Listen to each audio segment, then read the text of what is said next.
Good evening students. आज हम new case पढ़ रहे हैं। हमने सीएफ में कुछ केसेस, सारे केसेस हमने पढ़े थे। आज हम पीआई की बात करेंगे बेटा। पीआई में केस नंबर 5 क्या है, देखिए आप लोग। केस नंबर में 5 की बात कर रहा हूँ। इस केस में क्या होता है, 1/f(d) x की power n to v। v हमारा फंक्शन x का भी हो सकता है, मतलब जो हमारा v में फंक्शन है वो ट्रिग्नोमेट्रिकल फंक्शन हो सकता है, e के फॉर्म में हो सकता है। परंतु इसका क्या फॉर्मूला है उसको आप लोग देखिए। फॉर्मूला है हमारे पास, सबसे पहले आता है x की पावर m, हम m बताएं इसको, तो क्या होगा 1/, सबसे पहले आएगा f(d) into v plus m x की power m minus 1 differentiation of d, किसका 1/f(d)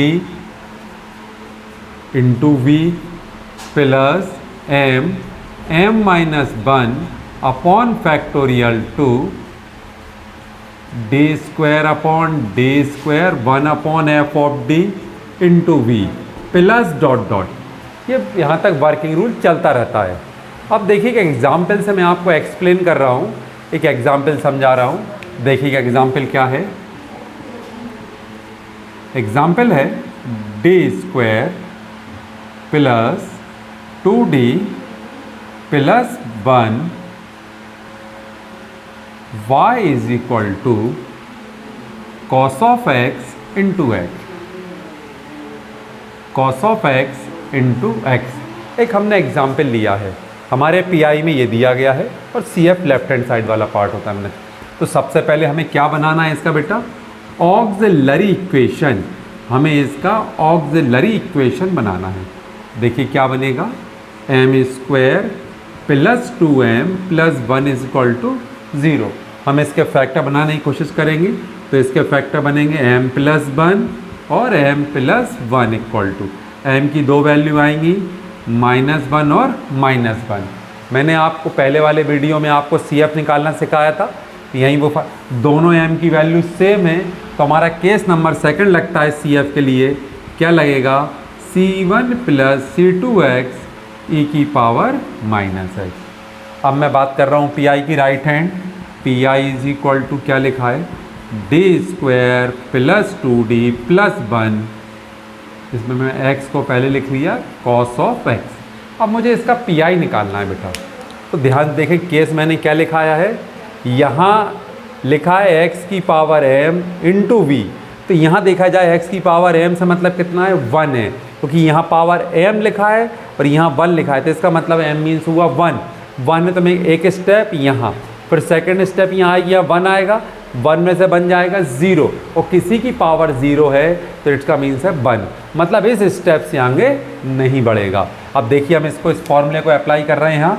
सबसे पहले क्या लिखा था, x, तो ये आ गया x 1/d square plus 2d plus 1, फिर क्या आ जाएगा cos ऑफ x, फिर आएगा प्लस का साइन, रूल है m मतलब 1, x की power 1 minus 1 d upon differentiation, d upon d, किसका, इस फंक्शन का। फंक्शन हमें क्या दिया है, d square plus 2d plus 1, और साथ में आएगा जो हमारा बचा हुआ फंक्शन, इसको हम v बोलते हैं, वो है cos of x। Next step क्यों नहीं जाएगी, क्योंकि m की पावर 1 है, m की पावर 2 होती तो एक स्टेप और जाती। अब देखिए इसको हम शॉर्ट्स करते हैं। x, मैंने आप लोगों को ट्रिग्नोमेट्री का रूल पढ़ाया था। वो ट्रिग्नोमेट्री का रूल बोलता है जो भी x के साथ लिखी है वैल्यू, ओनली कहाँ लिखाती बेटा, d स्क्वायर में। तो देखिए हमारे पास d स्क्वायर है, यहाँ d 1 लिख दिया।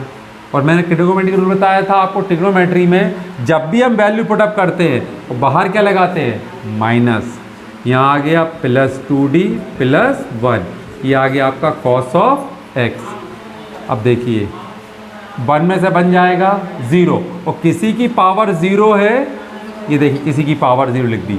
यहाँ लिखा है d अपॉन डिफरेंशिएशन, किसका, इसका, इसे ऊपर ले जाइए, d square plus 2d plus 1 की होल पावर क्या हो गई, -1, और बाहर चल रहा है cos ऑफ x। देखिए x 1/, क्या बचेगा, -1 plus 2d plus 1, cos of x, किसी की पावर 0, वैल्यू क्या होती है 1। अब यहाँ करना है बेटा डिफरेंशिएशन। तो देखो पहले हमेशा किसका होता है, पावर का। माइनस कहाँ आएगा, जस्ट आगे आगे हमारे पास -1। तो अब पावर कितनी हो जाएगी, d² प्लस 2d प्लस, तो अब पावर कितनी हो जाएगी, नेगेटिव में चलती है। नेगेटिव पावर हमेशा बढ़ती है और पॉजिटिव पावर हमेशा कम होती है। अब देखिए इसके अंदर का देखिए बेटा क्या लिखा है, d² प्लस 2d प्लस 1। तो d² का डिफरेंशिएशन क्या होता है 2d, 2d का डिफरेंस कितना हो जाएगा 2 और 1 का डिफरेंशिएशन 0। ये इसका हो गया। बाहर लिखा है कॉस ऑफ एक्स। अब यहाँ देखिए आप लोग, ये प्लस का 1 और ये -1, ये दोनों हमारे पास क्या हो जाएंगे, कैंसिल। -1 से +1 हमारे पास हो गया कैंसिल। बचा क्या मेरे पास, x 1/2d cos of x बचेगा। ये प्लस माइनस माइनस, ये नेगेटिव है, नीचे जाके क्या हो जाएगा पॉजिटिव। तो ऊपर क्या रह गया 2d plus 2/d² plus 2d plus 1। इधर क्या चल रहा है, कॉस ऑफ x। फिर से हम ट्रिग्नोमेट्री वाला रूल लगाएंगे बेटा। देखिए अब देखिए यहाँ इस वाले को सॉल्व करें। नीचे क्या लिखा हुआ है, सिंगल d, और मैंने आपको पढ़ाया था नीचे सिंगल d आएगा उसका मतलब है इंटीग्रेशन। तो यहाँ लिखा है dx/2, नीचे d है इसका मतलब तो कॉस लिखा है, कॉस का इंटीग्रेशन क्या हो जाता है साइन, कॉस का इंटीग्रेशन साइन -2 + 2। यहाँ फिर से वही रूल लगाएंगे जो अभी यहाँ लगाया था, 1 का स्क्वायर प्लस 2d प्लस 1, और यहाँ पावर कितनी चल रही है स्क्वायर, ये स्क्वायर में है कॉस ऑफ एक्स। देखिए आगे सॉल्व करते हैं, यहाँ तो क्या आ गया x/2 sine of x minus 2d plus 2। तो नीचे क्या बचेगा, ये नेगेटिव ये पॉजिटिव, दोनों कैंसिल हो जाएंगे। तो क्या बचेगा 2d का whole square cos of x, x/2 sine of x minus 2d plus 2 cos of x. फिर से रूल लगा दीजिए, यहाँ क्या बन रहा है फिर से d² फिर बन रहा है। तो वही रूल क्या होता है, जो पावर होती है वो पुट कर देते। यहाँ 1 है, 2 का स्क्वायर हो जाता है 4, d² मतलब 1, और बाहर क्या लगाना पड़ता है माइनस। अब देखिए इस कैलकुलेशन को थोड़ा सॉल्व कर लें अपन। x/2 sine of x minus, अंदर मल्टीप्लाई कर दीजिए 2d cos of x plus 2 cos of x. नीचे कितना बचेगा बेटा -4। और देखिए आप हमारे पास क्या आ गया final answer, x/2 sine of x minus, देखिए 2 कॉमन है, मैंने 2 कॉमन ले लिया। d मतलब डिफरेंशिएशन, कॉस का डिफरेंशिएशन होता है minus sine plus cos of x, और अपॉन में क्या लिखा है -4।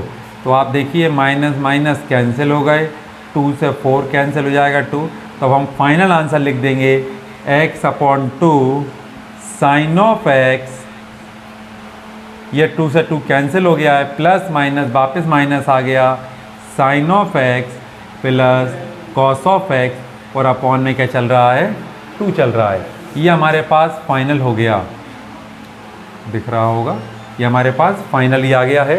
अब चाहो तो इसको ऐसे भी ब्रैकेट में लिख सकते हैं हम, प्लस लिखकर माइनस ला के मैंने इसको ऐसा ब्रैकेट में लिख दिया। ये हमारा क्या बन गया बेटा PI, और फाइनल आंसर मैंने पढ़ाया था y = CF प्लस PI।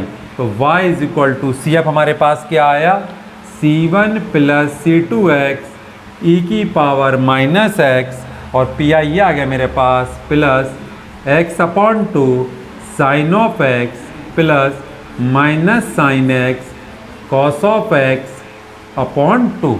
ये हमारा फाइनल आंसर बन गया। आपको आ गया होगा समझ में, पर नोट कर लीजिए।